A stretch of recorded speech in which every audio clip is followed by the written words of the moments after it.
Сәлеметсіздер ме, құрметті оқушылар? Бүгінгі сабақтың тақырыбы құстар туралы не білемін? Есімдік. Сабақты бастамас бұрын менің арнамам жазылып кетіп, төмендегі қоңыраушаны басуды ұмытпаңыздар. Олай болса сабақты бастайық. Есімдік қай сөз таптарының орнына жұмсалатынын білемін. Есімдіктерді мәтіннен таба аламын. Бұл біздің бүгінгі сабағымыздың мақсаты. 32-ші жаттығу өлеңді мәнерлеп оқы. Құс емес бір айбарлы, көкек тіптік айдарлы. Ол жол құсы көктемде, қар кетіп жер кепкенде, жылы жақтан қайтады, өз атын тек айтады. Қарамен жазылған сөздерге сұрақ қой. Көкекпен ол сөздерді бірдей сұраққа жауап беріп тұрғанын назар аудар. Ол қай сөз табының орнына жұмсалып тұр? Көкек, ол деген сөздер бірдей сұраққа жауап береді. Не деген сұраққа жауап береді? Бұл жерде ол сөзі есімдік болып тұр.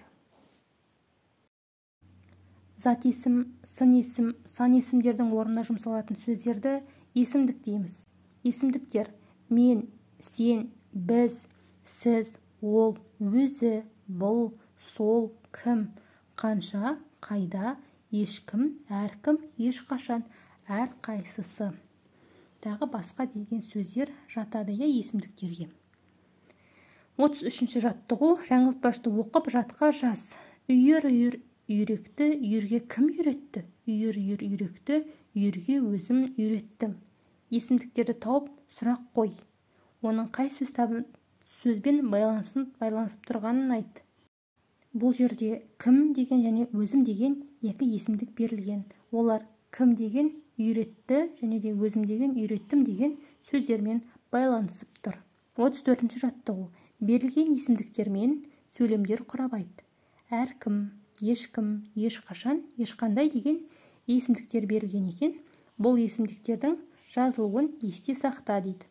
Ал енді бұл сөздерді пайдаланып сөйлем құрап көрейік. Әркім қалағанын жасайды. Ешкім бұл сұраққа жауап бермеді. Ешқашан тәртіпсіздік жасама. Ешқандай сұрақ қойылмады. Шығармашылық үзіліс. 35-ші жаттығу. Мәтінді мазмұндық жағынан ретке келтіріп жаз. Бұл жерде су құстары деп мәтінге тақырып қояйық. Әлемде алуан су құстары бар. Олардың біразын су құстары дейді. Себебі олар көбінесе суда өмір сүреді. Су құстары қаз, үйрек, шағала тағы басқалары. Олар суға батпайды. Олардың жүні қауырсыны майлы болады. Сондықтан оларға су жұқпайды. Келесі 36-ші жаттығу. Түсіп қалған есімдіктерді орнына қойып өлеңді көшіріп жаз. Келеді ұшып тырналар, үшкілденіп, тізіліп, қайтқан сайын жылдаулар, қараймыз біз қызығып. Бұл жерде көп нүктенің орнына біз олар және де біз деген сөздерді қойдық. Есімдіктерді тап, олардың жекеше түрін ата. Олар деген жекеше түрі ол, біз деген сөздің жекеше түрі мен болады. Келесі 37-ші жаттығу ребусты шеш. Бұл жерде ребустың шешуі өз елің алтын бесігің деген мақал шығады.